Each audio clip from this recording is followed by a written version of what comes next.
Getting rid of mold in the bathroom is important for your health and home. So here are some simple steps to help you. So first, clean the affected areas.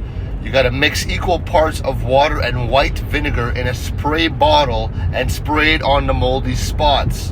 White vinegar in spray bottle with water. Let it sit for about an hour and then scrub it with a brush or a sponge. Rinse the area with water afterward. Next, keep your bathroom dry. Use a fan or open a window to improve ventilation after showering. Wipe down wet surfaces like the shower and the sink to prevent mold growth. You can also use a mixture of baking soda and water.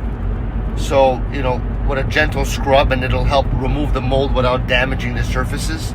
Simply mix a few tablespoons of baking soda with water to form a paste and apply it to the molded area and scrub.